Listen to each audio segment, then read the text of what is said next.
Friends, welcome to my channel. तो आज हम बात करेंगे आईआईटी मंडी यानी Indian institute of technology Mandi की तरफ से एक नया नोटिफिकेशन आया जिसमें टोटल 10 वैकेंसीज आउट की गई है डिफरेंट डिफरेंट कैटेगरीज में। इसके जो अप्लाई करने का मोड रहेगा आपका ऑनलाइन रहेगा और इसकी जो लास्ट डेट रहेगी वो इसकी 3 दिसंबर 2021 तक रहेगी। ये जो वैकेंसीज हैं ये नॉन टीचिंग स्टाफ की हैं। अब हम बात करेंगे इसमें आपकी कौन कौन सी पोस्ट है, उसमें टोटल नंबर ऑफ पोस्ट कितनी है, कौन सी कैटेगरी में कितनी है और इसमें एज क्या रहेगी और इसका जो पे स्केल क्या रहेगा आपका। फर्स्ट इसमें जो दी हुई है इन्होंने डिप्टी रजिस्टर की है। इसमें जो आपका पे स्केल रहेगा वो L12 मतलब लेवल 12 का रहेगा, यानी आपकी जो सैलरी है वो 78,800 से लेके 2,09,200 के बीच रहेगी। और जो इसमें एज लिमिट दी गई है वो मैक्सिमम 50 साल की दी गई है। इसमें टोटल एक ही वैकेंसी है वो अनरिजर्व कैटेगरी की है। देन इसमें जो नेक्स्ट वैकेंसी है वो असिस्टेंट रजिस्टर की है। इसमें आपका जो पे स्केल रहेगा वो लेवल 10 का रहेगा, यानी आपकी जो सैलरी है वो 56,100 से लेके 1,77,500 के बीच वेरी करेगी। इसमें आपकी जो मैक्सिमम एज दे रखी है वो इन्होंने 40 ईयर्स की दे रखी है। इसमें टोटल 4 वैकेंसी है, 2 इसमें अनरिजर्व कैटेगरी की है, एक इसमें ईडब्ल्यूएस कैटेगरी की है यानी इकोनॉमिक वीकर सेक्शन की है, और एक इसमें जो वैकेंसी है एक एससी कैटेगरी की है। देन जो थर्ड इसमें वैकेंसी है वो टेक्निकल ऑफिसर की है। इसमें भी आपका जो पे स्केल है वो लेवल 10 करेगा, यानी आपकी जो सैलरी है वो 56,100 से लेके 1,77,500 के बीच रहेगी। इसमें जो मैक्सिमम एज है वो 40 ईयर्स है। इसमें टोटल एक ही वैकेंसी है वो अनरिजर्व कैटेगरी की है। जो इसमें फोर्थ वैकेंसी है वो मेडिकल ऑफिसर की है। इसमें भी आपका पे स्केल जो है वो लेवल 10 करेगा, यानी आपकी जो सैलरी है वो 56,100 से लेके 1,77,500 के बीच रहेगी। मैक्सिमम एज इसमें 40 ईयर्स है। और इसमें टोटल 2 वैकेंसी है, एक ओबीसी कैटेगरी की है और एक अनरिजर्व कैटेगरी की है। जो इसमें फिफ्थ पोस्ट है वो असिस्टेंट इंजीनियर इलेक्ट्रिकल की है। इसमें जो आपका पे स्केल है वो लेवल 7 करेगा, यानी आपकी जो सैलरी है वो 44,900 से लेके 1,42,400 के बीच रहेगी। और इसमें जो मैक्सिमम एज आपकी है वो 35 साल तक है।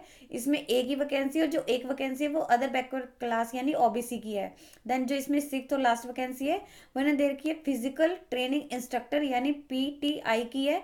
इसमें आपका जो पे स्केल रहेगा वो लेवल 6 का रहेगा, यानी आपकी जो सैलरी है वो 35,400 से लेके 1,12,400 के बीच रहेगी। मैक्सिमम एज इसमें जो आपकी है वो 35 साल तक है। इसमें टोटल आपकी एक ही वैकेंसी है वो अनरिजर्व कैटेगरी की है। और इसकी जो एप्लीकेशन की आपको जैसे बताया था लास्ट डेट रहेगी वो 3 दिसंबर 2021 रहेगी। जो इसका एलिजिबिलिटी क्राइटेरिया होगा वो भी एप्लीकेशन फॉर्म की जो लास्ट डेट सबमिट होगा तब तक ही काउंट किया जाएगा। देन अब हम बात करेंगे कि पोस्ट वाइज कौन सा इसमें मतलब ग्रुप की है और कितने इसमें क्या इसमें इसकी असेंशियल क्वालिफिकेशन है, क्या इसमें इसका एक्सपीरियंस चाहिए, इसके रेलिवेंट कोई भी मतलब चाहिए।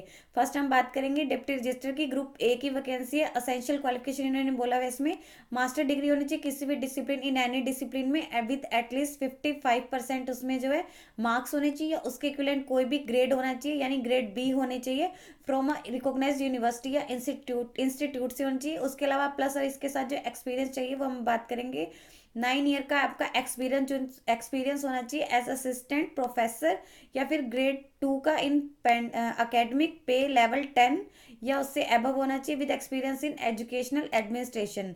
देन या फिर इसके इन्होंने कंपेरेबल एक्सपीरियंस दे रखा है इन रिसर्च एस्टेब्लिशमेंट में या फिर कोई अदर इंस्टीट्यूट में ऑफ हायर एजुकेशन का, या फिर आपके पास है 5 साल का एडमिनिस्ट्रेटिव एक्सपीरियंस होना चाहिए एज असिस्टेंट रजिस्टर या उसके इक्विवेलेंट इन पे लेवल 10 का होना चाहिए। उन्होंने डिजायरेबल यही मांगी qualification in the area of management या फिर इंजीनियरिंग ऑफ लॉ, इसके लिए experience in handling computerised administration legal या फिर फाइनेंशियल या फिर एस्टेब्लिशमेंट मैटर का। देन नेक्स्ट हम बात करेंगे असिस्टेंट रजिस्टर की। ये भी ग्रुप ए की वैकेंसी है। इसमें जो उन्होंने असेंशियल क्वालिफिकेशन मांगी है वो आपकी मास्टर डिग्री होनी चाहिए किसी भी डिसिप्लिन में विद एटलीस्ट 55% मार्क्स होने चाहिए या फिर इसके इक्विवेलेंट कोई भी ग्रेड होना चाहिए, यानी ग्रेड बी होना चाहिए। वो रिकॉग्नाइज्ड यूनिवर्सिटी या फिर किसी भी मतलब इंस्टीट्यूट से होना चाहिए। एक्सपीरियंस के बारे में बात करेंगे तो उन्होंने सर्विस एक्सपीरियंस मांगा है आपका 5 साल का मांगा एज सुप्रिटेंडेंट। जो आपका पे स्केल होना चाहिए उसमें 7th होना चाहिए, उसके इक्विवेलेंट कोई भी पोस्ट या पे होना चाहिए।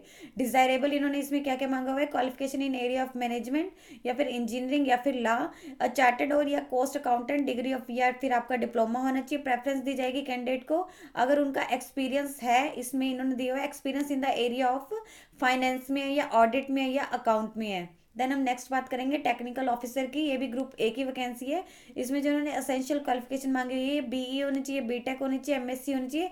ये इन्होंने स्ट्रीम्स दिए हुए हैं यहाँ पे ई या फिर आईटी में या सीएससी में या ट्रिपल ई में या फिर इलेक्ट्रॉनिक एंड कम्युनिकेशन में या फिर इन्होंने लिखा है कि एमसी होनी चाहिए विद 5 ईयर एक्सपीरियंस की इन द रेलिवेंट फील्ड, या फिर एमटेक होनी चाहिए, यही आपके जो ऊपर रेलिवेंट फील्ड बताए हुए हैं, with 1 year experience in relevant field with first class, या फिर उसके इक्विवेलेंट कोई भी ग्रेड होना चाहिए 6.5 आउट ऑफ 10 में, या फिर कॉन्सिक्वेंटली अकेडमिक जो इसका रिकॉर्ड आना चाहिए, या फिर उन्होंने मांगा है कि employ of institute with above mention, जो उन्होंने ऊपर क्वालिफिकेशन मेंशन की है, एज टेक्निकल सुपरिटेंडेंट या फिर workshop superintendent for at least 5 year का एक्सपीरियंस, मतलब 5 ईयर्स के लिए, जो उसमें आपका जो पे स्केल है वो लेवल 7 का होना चाहिए। इन्होंने डिजायरेबल क्या मांगा हुआ है, अगर आपने एमटेक किया as above with 2 year experience होना चाहिए, relevant experience in system and और या फिर नेटवर्क इंस्टॉलेशन में, एडमिनिस्ट्रेशन में या डायग्नोसिस में, एटलीस्ट आपका जो है मीडियम ऑर्गेनाइजेशन में होना चाहिए। देन जो इन्होंने फोर्थ वैकेंसी है वो मेडिकल ऑफिसर की है, ग्रुप ए की वैकेंसी है।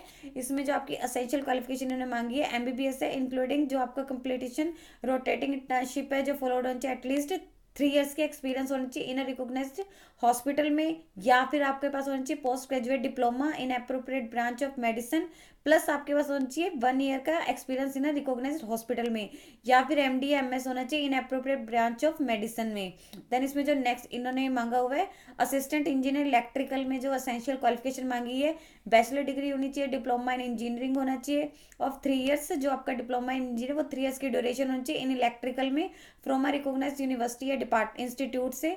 इसके अलावा जो है 5 साल का एक्सपीरियंस होना चाहिए in relevant field as junior engineer, उसमें जो आपका पे स्केल होना चाहिए वो लेवल 6 का होना चाहिए। डिजायरेबल इसमें वही है, या 5 ईयर का एक्सपीरियंस हो या 8 ईयर का एक्सपीरियंस हो in the area of in the जो रेलिवेंट एरिया है इन जूनियर इंजीनियर विद पे स्केल 6, या फिर उसके इक्विवेलेंट कोई भी नॉलेज आपको होनी चाहिए, कैट की नॉलेज होनी चाहिए, knowledge of working in educational institute of national importance की, experience of running and maintenance of आपकी जो इलेक्ट्रिकल सब स्टेशन की।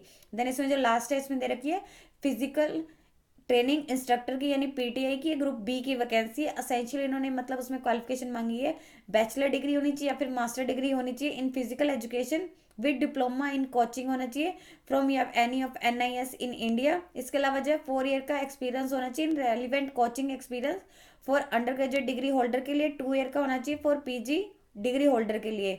डिजायरेबल इन्होंने मांगी है coaching basketball, badminton, law tennis, cricket, table tennis, squash या एथलेटिक्स में। इसके अलावा इन्होंने जो सेकंड रेलिवेंट मतलब इसके डिजायरेबल क्वालिफिकेशन मांगी है रिप्रेजेंट एट जो इसकी रिप्रेजेंटेशन आनी चाहिए उसे, या स्टेट या नेशनल लेवल पे जो भी इन्होंने अब फील्ड बताए हुए हैं। ये आपकी जो है इसमें क्वालिफिकेशन इन्होंने दे रखी है, आपको यहाँ पे डिटेल में भी जाके चेक कर सकते हैं। अब हम बात करेंगे इसमें कुछ जनरल जो टर्म्स एंड कंडीशन है उसके बारे में। जो भी इसमें कैंडिडेट सेलेक्ट हों उनकी जो मतलब पोस्टिंग रहेगी वो आईआईटी मंडी एट कमांड डिस्ट्रिक्ट मंडी हिमाचल प्रदेश में रहेगी। और ये जो सारी वैकेंसीज है कॉन्ट्रैक्ट बेस में एटलीस्ट 5 ईयर्स के रहेंगे, और उसके बाद मतलब ये ऑटोमेटिकली जो है क्लोज हो जाएंगी। उन्होंने लिखे कि आपकी जो परफॉर्मेंस पे डिपेंड करता है, अगर आपके जो परफॉर्मेंस नहीं सेटिस्फाइड नहीं होंगे तो उससे पहले भी आपको जो है टर्मिनेट किया जा सकता है। अगर आपकी जो है परफॉर्मेंस अच्छी लगेगी तो आपको मतलब अदर पोस्ट में भी ये कर सकते हैं। इसके अलावा लिखे कि कैंडिडेट को जब भी अपनी पोस्ट किसी भी पोस्ट के लिए अप्लाई कर रहे हैं तो उन्हें चेक कर रहे हैं जो भी इनका एलिजिबिलिटी क्राइटेरिया एक्सपीरियंस है उससे मैच करता है नहीं है।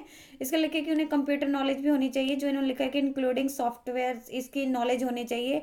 और जो कैंडिडेट इसमें अप्लाई कर रहे हैं मतलब जो इनके एलिजिबिलिटी क्राइटेरिया को मैच करेंगे तो उन्हें एटलीस्ट 5 ईयर्स की रिलैक्सेशन दी जाएगी एज में, और उन्हें प्लस 5% रिलैक्सेशन भी दी जाएगी जो भी उनके मार्क्स होंगे।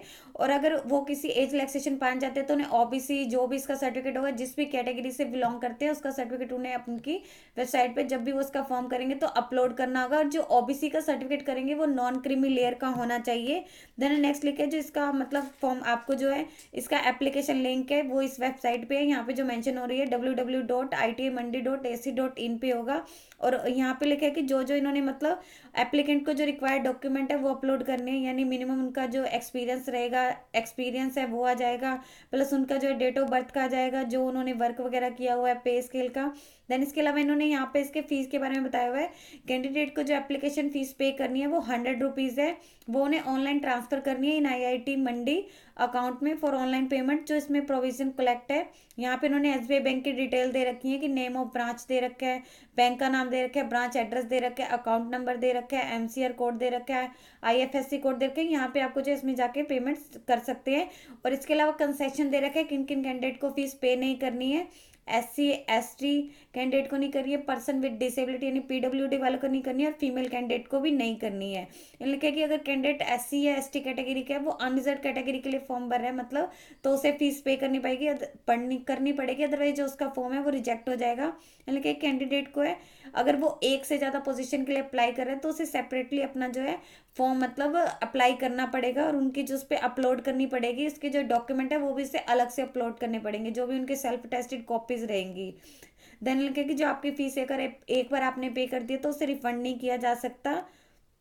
और यहाँ पे यही डिटेल्स दी गई हैं, आप यहाँ पे जाके चेक कर सकते हैं कि अगर आपने एक बार अपना फॉर्म भर दिया तो आप चेक कर लेना। देन उस पर जो है आपका, वहाँ पे आपको जो है सारी डिटेल्स मिल जाएंगी। अगर आपको ऑनलाइन एप्लीकेशन से रिलेटेड कोई भी क्वेरी या मतलब कोई भी ऐसा इशू है तो आप यहाँ पे ईमेल कर सकते हैं, इन्होंने यहाँ पे ईमेल आईडी दी हुई है।